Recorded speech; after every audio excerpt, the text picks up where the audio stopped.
Thank you. Now we welcome Coach Gus Malzahn, head coach of Auburn University. Coach Malzahn will make a brief opening statement, then we'll be open for questions. And once again, raise your hand and identify yourself by name and media outlet when the microphone's brought to you. First of all, good morning, Happy New Year. Like I said earlier, our team's extremely excited to be here playing a very good Oklahoma team. We've had a very good week. The hospitality's been great. Our focus of our players during practice has been great, and they're ready to play the game. So I'm looking forward to watching us play and going from there. Questions?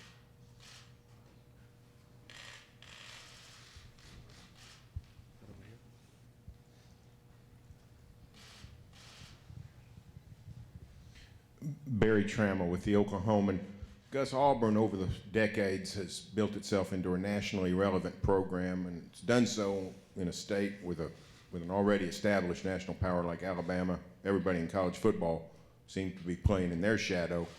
You've only been here a short time, but from your perspective, how's Auburn been able to do that, to rise to the top, 2 national title games, and what have been the factors that have allowed Auburn to become what it's become? Yeah, first of all, Auburn's a great program. Way before I got there, with a lot of tradition. It's a great school. It's a place that you can recruit the best players in the country. I was a coordinator for 3 years. We, won the national championship in 2010. I've been the head coach for the last 4 years. But I'd just say overall, it's just a great university, and it's a place that you can get the top players in the country to come to, and it's the best conference in college football, in my opinion, to play. So I think it's all of the above. Coach Malzahn.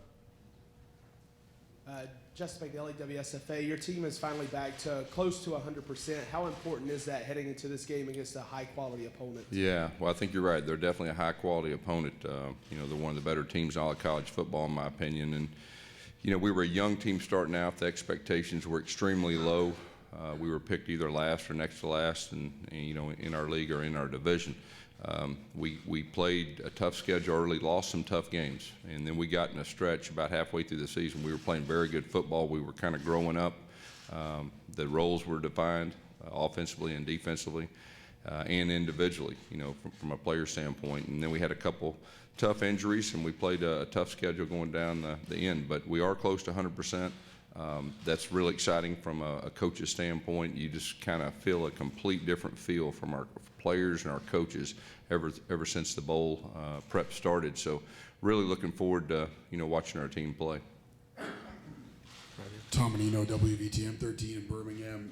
You mentioned at various points throughout the year how much adversity this team has been able to fight through. With that in mind, first of all, how much have they met or maybe even exceeded your expectations in some ways in that regard? And also, do you think it's fitting for them that they should go out with a win in this game? Well, I mean, definitely from our leadership, I've said this all year, this is one of the top leadership groups I've been a part of, if not the best leadership group. And, there was some extreme adversity early. There's always high expectations at Auburn. We expect to win championships. And when you go through adversity, you find out truly the true character of your team. And our leadership just took over. And, so it would be very fitting for this team to go out with a victory. In the back. James Crepia from AL.com. Gus, Robert Leff had spoken about exceeding his own expectations even for this season, and there's been some very favorable analysis to show just how impactful he's been, particularly in run blocking. Can you just speak to Robert Leff's season and how strong a season he ended up having in his final year? Well, Robert's turned into one of our better offensive players. He's really raised his level. You always talk about, having good teams. They have their seniors play their best, and Robert was definitely one of those guys. We have a lot of confidence in him, not just to run behind him, but he's really turned himself into a very efficient, pass protector, and he'll have a chance to play at the next level. Right down here. Can we get a microphone right here, please?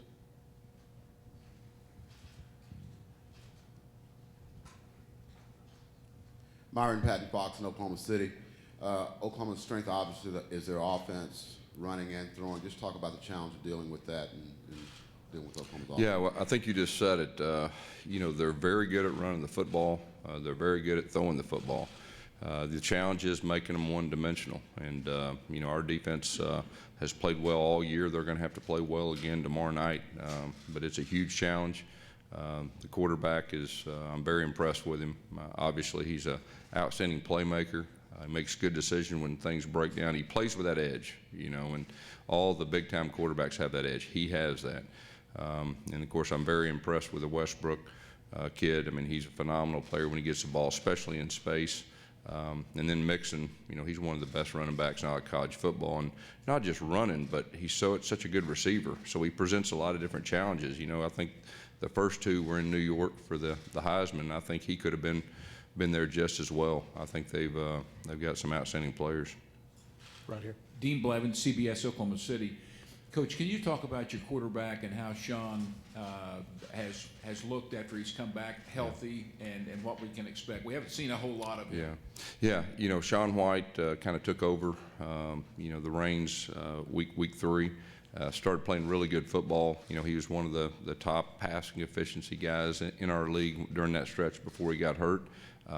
He's practiced every practice that we've had bowl prep, and he's close to 100%, and it gives our guys a lot of confidence. He's capable of throwing the football efficiently, and he's capable of running when he has to, too.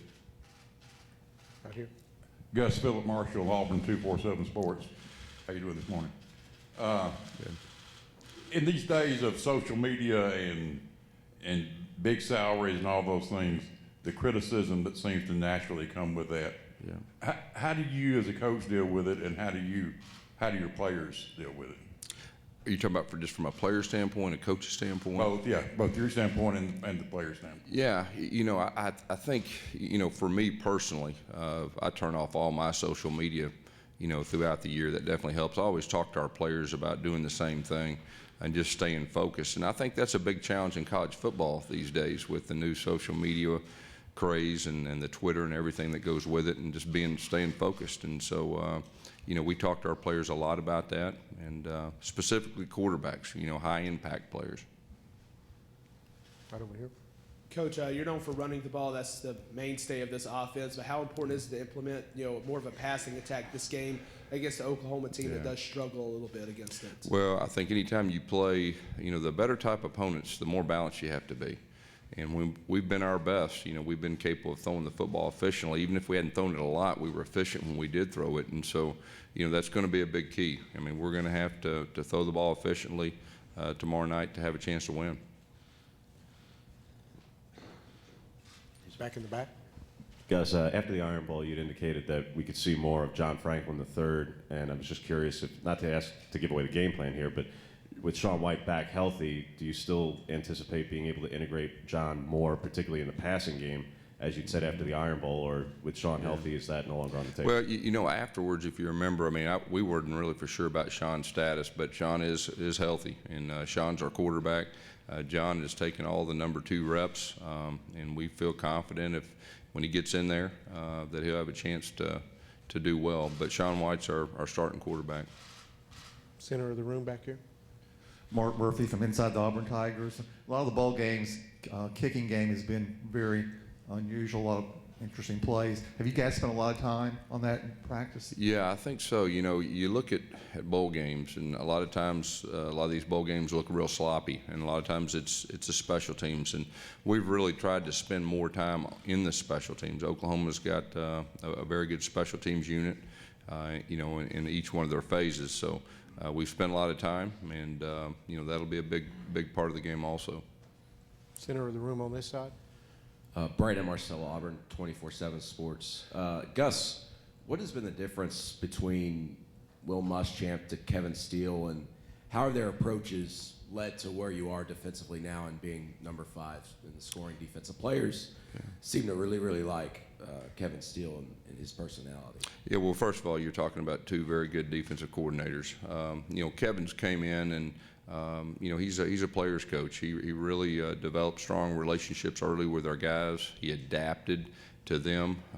We didn't really change our terminology. He adapted the terminology that our guys already knew, and I think that made a big impact on our players. And they know that he's in it with them, and they really played extremely hard. They've been focused. Kevin's a very detailed guy. He doesn't miss anything, and they really responded to him. And we've had a very good year defensively, and we have a chance to even be better in the future. So with his leadership, we're very excited about that.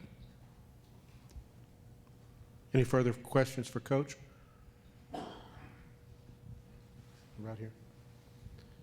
With the start you guys had of the season, losing a couple games, was there a moment at all where you kind of noticed that they were about to go on that run that you guys went on? I mean, when you're at that point in the season, how do you know you're going to get her to the Sugar Bowl? But Sure. You know, just looking back, you know, I had said this when we had the tough two losses that were close at home, that I knew we were close as a team. I knew we were capable of being a good team. We just had to do it. Obviously, we played the LSU game, and you know, we challenged everyone, and we found a way to win that game. And after that, then we kind of were able to get on a roll and you know, have a solid season. Right here in the front. Gus Carl Prather, WFF TV in Huntsville. Every game is important, but what would this game mean for you to get this victory in your program moving forward, heading into 2017, considering what you have coming back? Yeah, it's very important. I mean, we're playing the Sugar Bowl, and you know, traditionally, I mean, the Sugar Bowl, in my opinion, is the best bowl in all of college football, and it really means a lot, especially in the SEC. And playing one of the top teams in the country against Oklahoma that presents so many challenges, and to be able to get a victory in this game will be huge. You know, the future is very bright in our program, but obviously, anytime you win a bowl game, you get great momentum, and so it would be very big. On the side back here. Yeah, Wes Seiner with AL.com. Last time we asked about Marcus Davis, I know it was kind of iffy as to whether he was going to be able to play in this game. Is there any kind of update there? Yeah, Marcus Davis, first of all, Stephen Roberts will be our starting punt returner. Marcus has really battled hard to try to get back.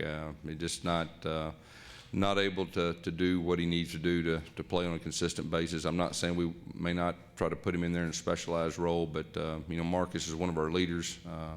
He's been a very solid player for us for 4 years. So, but he tried his best, but it doesn't look very promising right now. We have time for one more question.